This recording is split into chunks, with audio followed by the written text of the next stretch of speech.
రకాల సమస్యలతో పెద్దగా ఇబ్బంది లేకపోయినా బాగా అసౌకర్యాన్ని కలిగిస్తూ ఉంటాయి. హెర్నియా అలాంటి సమస్యే. వాడుకలో దీన్నే పేగు జారడంగా పిలుస్తారు. దగ్గినప్పుడు, తుమ్మినప్పుడు చర్మం కింద నుంచి ఉబ్బులాగా బయటకు కనిపిస్తూ చిరాకు పుట్టించే హెర్నియాకు ఆధునిక వైద్యంలో ఇవాళ చక్కటి చికిత్స అందుబాటులో ఉంది. అయితే మనలో చాలా మంది హెర్నియాను పెద్దగా పట్టించుకోరు. అలాగే తోసేసుకుంటూ తిరుగుతూ ఉంటారు. మరీ తప్పదనుకున్నప్పుడు లంగోటాను, బెల్టును బిగించి కడుతూ ఉంటారు. ఇలాంటి నాటు వైద్యాలు చేయటం వల్ల హెర్నియాకు రక్త ప్రసరణ సరిగ్గా జరగక పేగులు కుళ్ళిపోయే ప్రమాదం ఉంటుందని చెబుతారు డాక్టర్లు.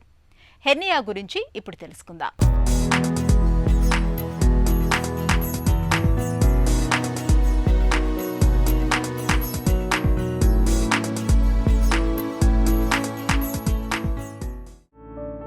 హెర్నియా, గిలక, బుడ్డ, ఉబ్బు పేరేదైనా సమస్య మాత్రం ఒక్కటే.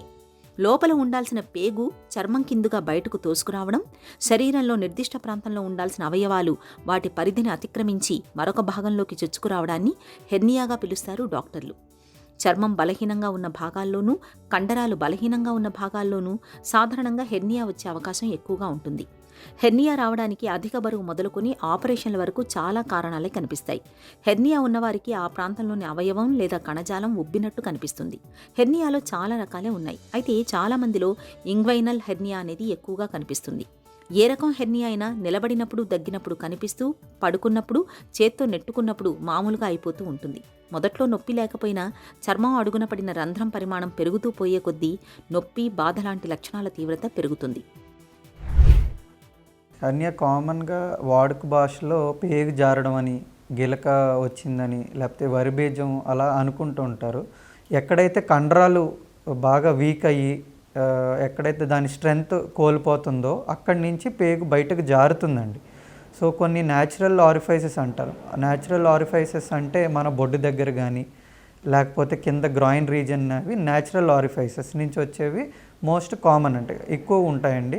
నెక్స్ట్ ఆపరేషన్ చేయించుకున్న వాళ్ళకి ఏదన్నా కొంచెం కుట్లు సరిగ్గా మానకపోవడం వల్ల, లేదా తర్వాత కొన్ని ప్రికాషన్స్ పాటించకపోవడం వల్ల ఆ కుట్లు అనేవి పక్కకు జరిగి అక్కడ కొంచెం వీక్నెస్ రావడం వల్ల కూడా హెర్నియా వస్తుందండి.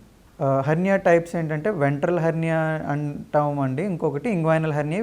మోస్ట్ కామన్ అండి. వెంట్రల్ హెర్నియా ఏంటంటే పొట్ట ఎదర భాగం నుంచి వస్తాయి, బొడ్డు పైన కానీ, బొడ్డు కింద కానీ, బొడ్డు దగ్గర నుంచి కానీ అలా వచ్చే వాటిని వెంట్రల్ హెర్నియా అంటాం. నెక్స్ట్ ఇంగ్వైనల్ హెర్నియా అంటే కింద గజ్జల దగ్గర వస్తుందండి. దాన్ని ఇంగ్వైనల్ హెర్నియా కానీ లేదా ఫిమోరల్ హెర్నియా అంటాం. ఎక్కువ పెద్దవాళ్ళల్లో ఈ ఇంగ్వైనల్ హెర్నియా ఎక్కువ ఉంటుందండి. కొంచెం చిన్నవాళ్ళలో ఈ వెంట్రల్ హెర్నియాస్ అనేవి కొంచెం కామన్గా ఉంటాయి. ఆడవాళ్ళలో కూడా ఈ వెంట్రల్ హెర్నియాస్ కొంచెం ఎక్కువగా కనబడతాయండి.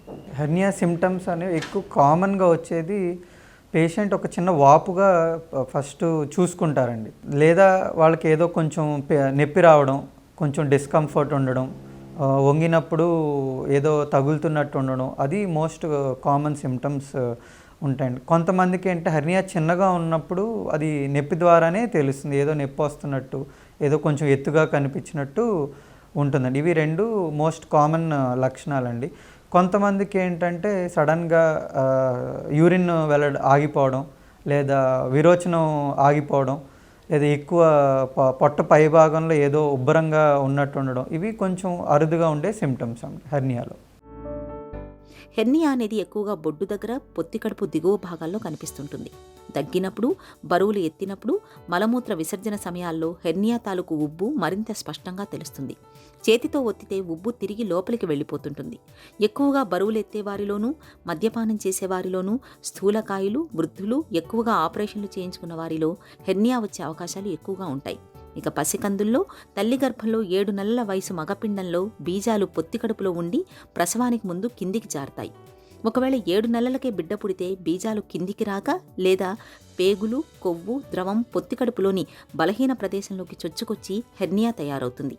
ఈ హెర్నియాను నిర్లక్ష్యం చేస్తే రంధ్రం పెద్దదవుతూ అందులోంచి బయటకొచ్చిన పేగులకు రక్త ప్రసరణ సరిగ్గా అందక పేగులు కుళ్ళిపోయి సెప్టిక్గా మారి ప్రాణాపాయం సంభవించే ప్రమాదం ఉంటుంది.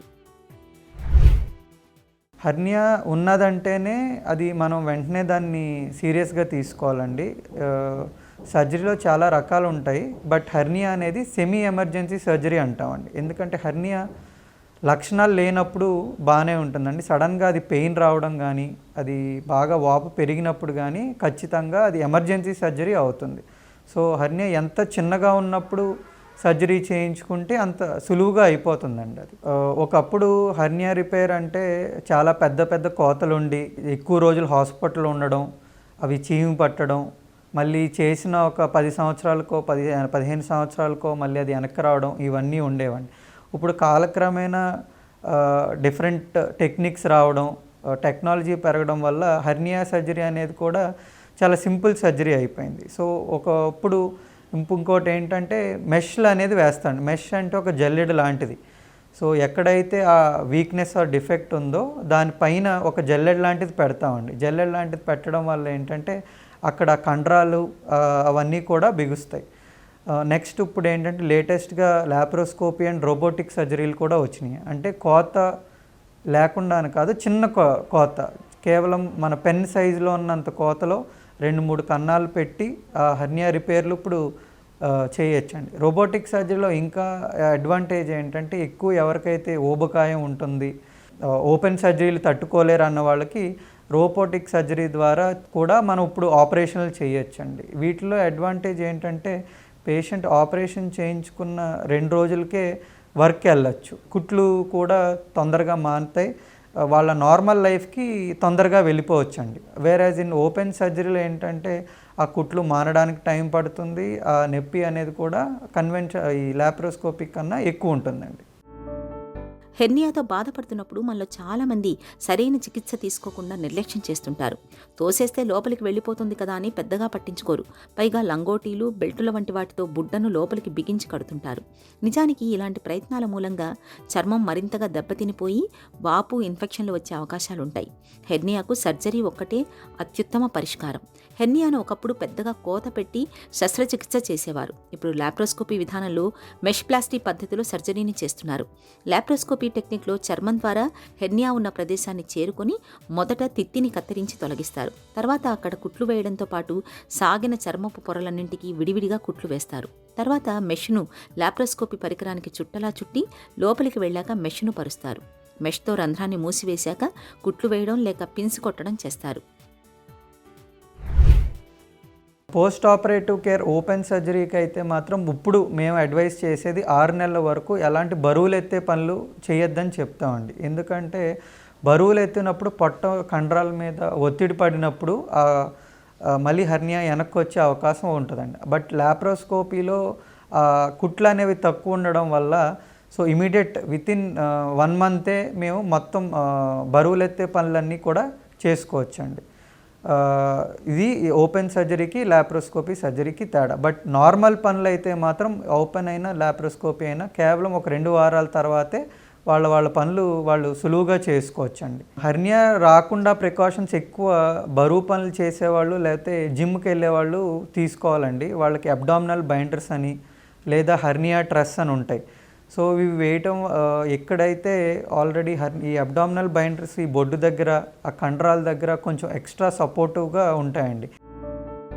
ఒకసారి సర్జరీ చేసిన హెర్నియా తిరిగి వస్తుందనే నమ్మకం మనలో చాలా మందిలో ఉంది. ఇందుకు ప్రధాన కారణం సర్జరీ టెక్నిక్ సరిగ్గా పాటించకపోవడమే. ఇంగ్వైనల్ హెర్నియా సర్జరీలో మెష్ని సరిగ్గా అమర్చకపోయినా, కుట్లు వేయడంలో నిర్లక్ష్యం ప్రదర్శించినా హెర్నియా తిరగబెట్టవచ్చు. సరైన ప్రదేశంలో సరైన పద్ధతిలో మెష్ని అమర్చకపోతే హెర్నియా తిరగబెడుతుంది. ఇక హెర్నియా ఆపరేషన్ తర్వాత జీవనశైలిలో తగిన జాగ్రత్తలు తీసుకోనప్పుడు కూడా హెర్నియా మళ్లీ వచ్చే అవకాశం ఉంటుంది. హెర్నియా తిరిగి రాకుండా ఉండాలంటే బరువులు ఎత్తేటప్పుడు జాగ్రత్తలు తీసుకోవాలి. మలబద్ధకం సమస్య లేకుండా చూసుకోవాలి. షుగర్ సమస్య ఉంటే నియంత్రణలో పెట్టుకోవాలి. అధిక బరువు ఉంటే తగ్గించుకోవాలి. దగ్గుకు కారణమయ్యే ధూమపానం లాంటి అలవాట్లను మానుకోవాలి. కాన్పు తర్వాత అలాగే సిజేరియన్ తర్వాత పొత్తికడుపు కండరాల్ని దృఢం చేసే వ్యాయామాలను చేయాలి. ఈ జాగ్రత్తలు హెర్నియాలను చాలా వరకు నివారిస్తాయి.